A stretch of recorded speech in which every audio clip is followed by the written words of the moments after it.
Pressure बन जाता है और फिर बहाव इतना तेज हो जाता है पानी का कि वो अनकंट्रोलेबल होता है। देखिए, सैलाब पूरी दुनिया में आते हैं, लेकिन लोगों का सिस्टम बहुत अच्छा काम करता है। वो बर वक्त वार्निंग जारी करते हैं। वार्निंग देने के मल्टीपल तरीके होते हैं।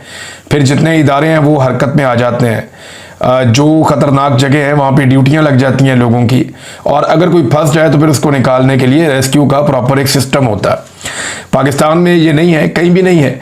लेकिन इसके ऊपर जब सियासत की पंजाब ने और वफाक ने, ये दो सूबों की जानिब से जो उनकी हुकूमतें हैं, इन्होंने अपने अपने इंफॉर्मेशन मिनिस्टर को कहा कि जी ये मौका गनीमत जानो और अटैक कर दो पाकिस्तान तहरीक इंसाफ की हुकूमत पे, तो सोशल मीडिया सारिफीन ने फिर लेने के देने इनको पड़ गए। सोशल मीडिया सारिफीन की वजह से उन्होंने निकाल कर इनकी हुकूमतों की नाअहलियों के सबूत सामने रखना शुरू कर दिए। कभी वो अस्पतालों की हालत दिखा रहे हैं, कभी बच्चे वहाँ पे जाबहक हो रहे हैं वो दिखा रहे हैं, कभी वो दिखा रहे हैं कि अस्पतालों के अंदर पानी भरा हुआ है, कभी दिखा रहे हैं गलियों और सड़कों पे पानी भरा हुआ है, कभी गली मोहल्लों के अंदर जो कचरे के ढेर हैं वो दिखाए जा रहे हैं, सड़कों और रस्तों की सूरत सामने रख रहे हैं। तो एक एक ऐसी चीज़ जो पंजाब हुकूमत ने बहुत बुरी की है, इनकी नालायकी, इनका निकम्मापन, वो सारा कुछ निकाल कर सामने रखा जा रहा है। और वफाक के साथ भी यही किया जा रहा है। तो जब आप एक चीज़ को अपनी सियासत के लिए इस्तेमाल करते हैं, एक अफसोसनाक वाक़े को, तो उसके बाद वापस वही चीज़ आपके ऊपर आती है। और अगर नालायकी का और नकम्मेपन का कोई एक मुकाबला करवाया जाए तो मुझे नहीं लगता कि शरीफ ख़ानदान का कोई मुकाबला कर सकता है। इन्होंने लगभग 30-40 साल इक़्तिदार के मज़े लिए हैं, लेकिन एक भी अस्पताल ऐसा नहीं बनवा पाए जहाँ पे ये अपना इलाज करवा सकें। एक भी स्कूल ऐसा नहीं बनवा पाए जहाँ पे ये अपने बच्चों को पढ़ा सकें। एक भी सिस्टम ऐसा डेवलप नहीं कर सके जो इनके रहने के काबिल हो। ये फिर भागते हैं पाकिस्तान से बाहर और उन मुल्कों में जाकर रहते हैं जहाँ पे इनकी औलाद खुश रहती है। इनकी ईदें, शबरातें, इनके त्यौहार वो बैरून मुल्क ही होते हैं। बहरहाल मीडिया या आज़ाद शहरी जो है वो इस पर तनकीद कर सकते थे जो खैबर पख्तूनख्वा में हुआ और जो दरिया स्वात के अंदर इंसिडेंट पेश आया, बड़ा अफसोसनाक। मीडिया को भी तनकीद का हक है, जो आम शहरी हैं पाकिस्तान के उनको भी तनकीद का हक है। लेकिन कम से कम जो दूसरे हुक्मरान हैं जिन्होंने नाअहलियों और नालायकियों के वर्ल्ड रिकॉर्ड बनाए हैं, बदउनवानियों के वर्ल्ड रिकॉर्ड बनाए हैं, वो किसी सूरत भी तनकीद नहीं कर सकते। ये चेहरे इस काबिल नहीं है कि ये दूसरे के ऊपर तनकीद करें कि तुमने अच्छा काम क्यों नहीं किया। हालात इनके ये हैं नाजरीन के इस वक्त तनख्वाहों में भरपूर इजाफे से पेट नहीं भरा। वज़ीरों का, हुकूमत के अरकान का, पार्लियामेंटेरियंस का, आप सब जानते हैं कि इन्होंने बहुत ज़्यादा तनख्वाहें बढ़ाई हैं। कई 100% तनख्वाहें बढ़ा दी गई, कई गुना बढ़ा दी गई। जब सरकारी मुलाजिम की तनख्वाह बढ़ाने की बात आती है तो कहते हैं 5%, 10%, और जब ये अपनी तनख्वाह बढ़ाते हैं तो कई 100% बढ़ा देते हैं। तो तनख्वाहों से जब इनका पेट नहीं भरा तो अब इन्होंने किया यह है कि वज़रा के दफ्तरों की तज़ीन व आराइश का काम शुरू करवा दिया कि जितने वज़ीर हैं ना उनके दफातर को सजाया जाए, बेहतरीन फर्नीचर, बेहतरीन खूबसूरत चीज़ें, कारपेट्स, ज़बरदस्त काम किया जाए, नई चीज़ें लाकर वहाँ पे रखी जाए। तो 7 करोड़ रुपए के फंड्स की मंजूरी जो है वो दी गई। मोहसिन नकवी साहब का जो दफ्तर है सिर्फ वहाँ, उसके लिए 5 मिलियन की तज़ीन व आराइश के ऊपर जो है वो रकम खर्च की जाएगी। ये है नाजरीन इनके अल्ले तल्ले और इनकी तरजीहात। यहाँ ये बड़े खुश होते हैं, ज़बरदस्त काम करते हैं। आप वज़ीर आला हाउस में चले जाएं, चाहे पंजाब में चले जाएं, खैबर पख्तूनख्वा में चले जाएं, इवन सिंध में चले जाएं तो आप हैरान ही हो जाएंगे। गवर्नर हाउसेज में आप चले जाएं, बलूचिस्तान में भी बेशक चले जाएं। मैं सूबों की बात कर रहा हूँ, वफाक की भी बात नहीं कर रहा।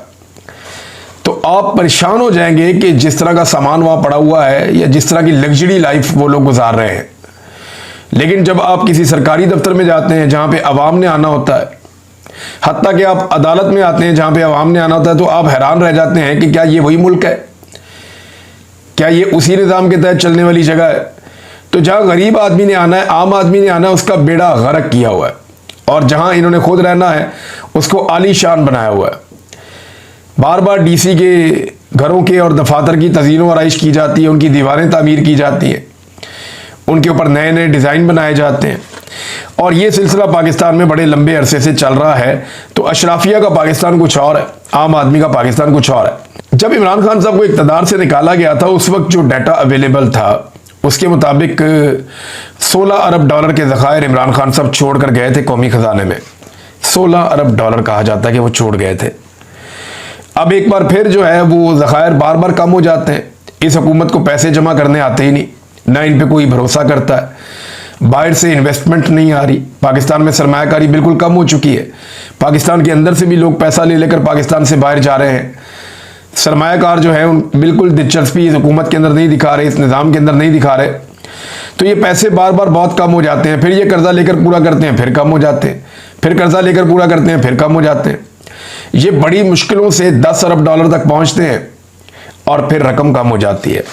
अब इस वक्त जो आदादोशुमार है उनके मुताबिक 8.9 अरब डॉलर के ज़खायर, और दोबारा पाकिस्तानी हुकूमत पहुंच गई चाइना के पास कि जनाब हमें मज़ीद कर्जा दे दें।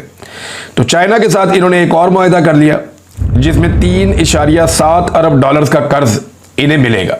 अब ये जो इस वक्त हुकूमत है ना, ये एस्टेब्लिशमेंट है पाकिस्तान की, ये इसी बात को मईशत की एक बहुत बड़ी कामयाबी समझते हैं कि इन्हें कर्जा मिल जाए।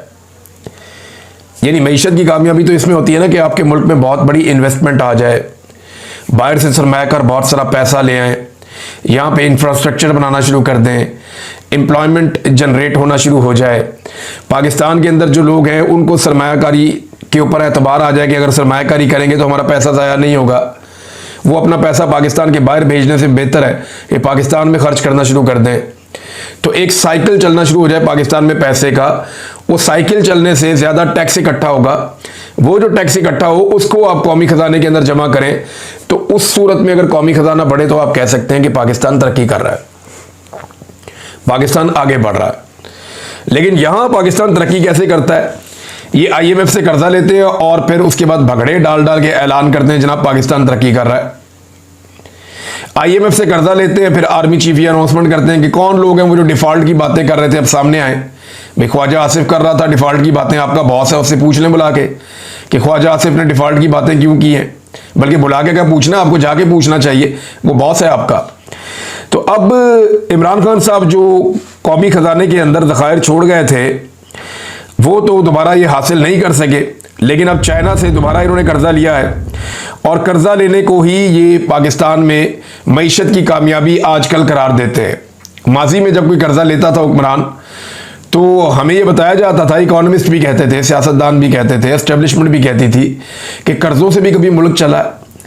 अभी वो एस्टेब्लिशमेंट दिन रात लोगों को ये समझाती है जनाब